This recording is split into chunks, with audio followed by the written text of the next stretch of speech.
think I better take a mulligan. Yeah, yeah, I think I better take a mulligan. I put my ball in the pond again. I think I better take a mulligan. And welcome back to the Wicked Good Golf Show. I'm Steve Scott along with Jimmy the Bomber, Bombard, and Matt Moyson from Green Hill. Guys, if you want to get in touch with us, we're on social media, just like everybody else. Go to our Facebook page, facebook.com/WickedGoodGolf, Twitter account. We're on YouTube. You can catch all of our past episodes on YouTube, and go to our webpage, wickedgoodgolf.com. And you're always able to get up with the latest of the Wicked Good Golf Show. Matt, let's start and finish. Or start and finish with Green Hill. Yep. And what a great venue you have up there.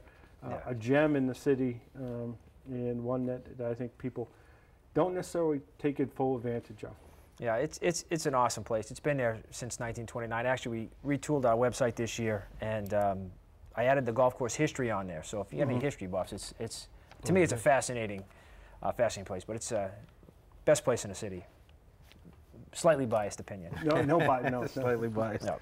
No. Now, what do you have going on for members or non-members and everything else, leagues and juniors? You have a lot of stuff that you have planned for this year we've really retooled our initiative, specifically on the ladies front. We've added 2 new instructional programs for ladies this year.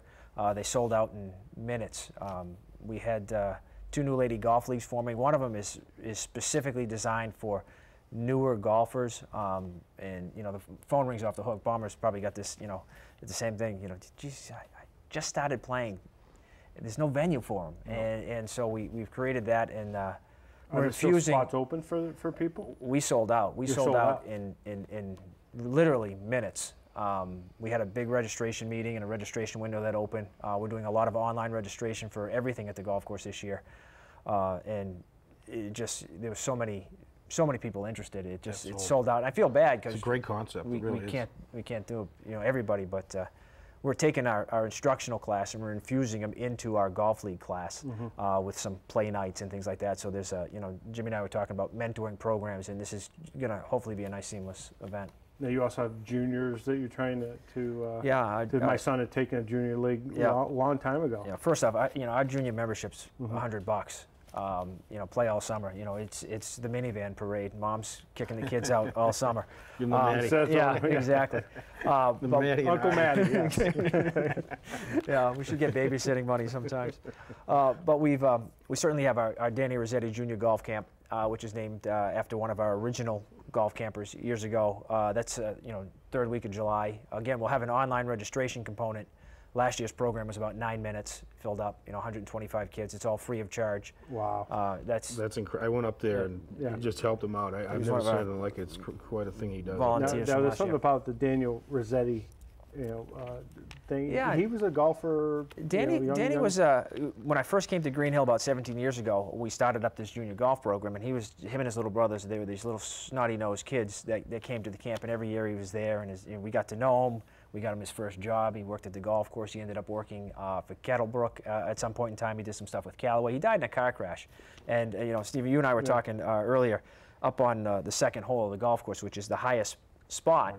We have memorial benches, and his family put in a nice memorial bench. And every time I get to the second tee, I read the bench, and it says, this is the closest spot to heaven in the city of Worcester. And it always, it chokes me up every time I go there. It's very poignant, and it really is. The views that you have.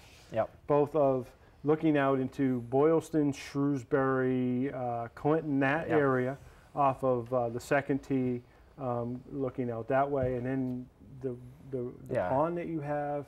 The views are breathtaking. Yeah, that's people don't realize it. You go up there, you have lunch on the deck, and you're like, wait a minute, this place is fabulous. And the restaurant is still there? He's still there. Oh yeah, he's doing great. And he took care of us last year when we did the show out there. Yeah. What's your favorite hole that you have at Green Hill? And I know that you should. I don't have a cool nickname like Bomber. So for me, it's the shorter of the holes. I'm actually kind of partial to the 8th hole, which is our short little par 3. Back towards the clubhouse. Yeah, no, that's 6. Right. No, the short down. Because you have views of the water, so I think it's visually pretty. you know, you hit it up to the right, you get the added advantage. It bounces onto the green. So, you know, for me, if you miss it left, you could hit it in that water. you could hit it in the water. Yeah. But I like the par 3 like that. You know, so for me, that's one of my favorites out there. So besides the ladies and juniors golf, can people still get memberships? Oh yeah, we you know, we have a full membership range. You know, everything from resident to non-resident to senior to 5-day versions. You know, we try to cater to just about any golfing need out there. How was your capacity on that compared to years past? Is it showing improvement? Yeah, you know, last year we had some small growth last year. You know, this year is still, being in the springtime, it's still filling up.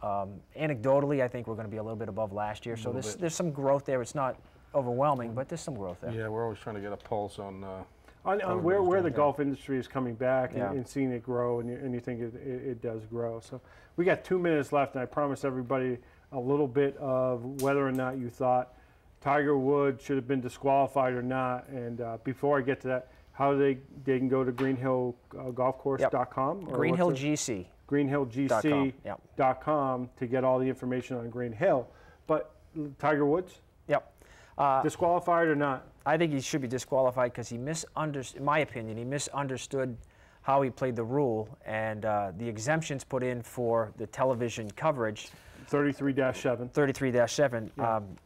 Allows for people that don't know they made a mistake not to be disqualified, but for people that misinterpret the rule, that disqualification. Ignorance of the rule is not an excuse, that's and that's what people had said. Then everybody started going back and saying, you know, is that really you? No, he should not have been DQ'd. He got penalized 2 strokes. Penalized 2 strokes. Yeah. What about the wrong signing of the card? Does that play into it at all? The question becomes, was this ongoing? Was this ongoing from the time he finished his round or previous? Was there a question about his drop previous to when he finished the round? That's a question I'm asking. Well, they did a ruling, if I'm correct, Matt, right?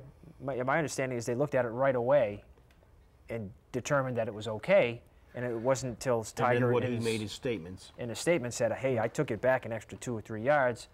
To me, that means Tiger misunderstood where he should have dropped. And it's interesting. You know, when I look at some of the statistics, this Masters, second largest audience in 12 years at 44.3 million. If Tiger's not in this, is that audience the same? No. No, never. No. It never is. That's my conspiracy theory right there in a nutshell. You know, I mean, I don't know what you guys think, but that's what I mean. So you had, all right, is all conspiracy theories go. On a radio show on Sunday, I said the same thing. Royal and Ancient, USGA, the Green Coat guys, I guess they would, you know. Right. They could pretty much fudge it anyway. You had all the rules guys there. You had them all there. Right, that's my point. And they didn't get it right the first time. They didn't get it right the first time. So well, nobody was there live. Right. Nobody was looking at it right away, and usually that's weird because usually there's a official with every group. Unfortunately, we got to end this conversation. It's been good. You can join us on the conversation all the time.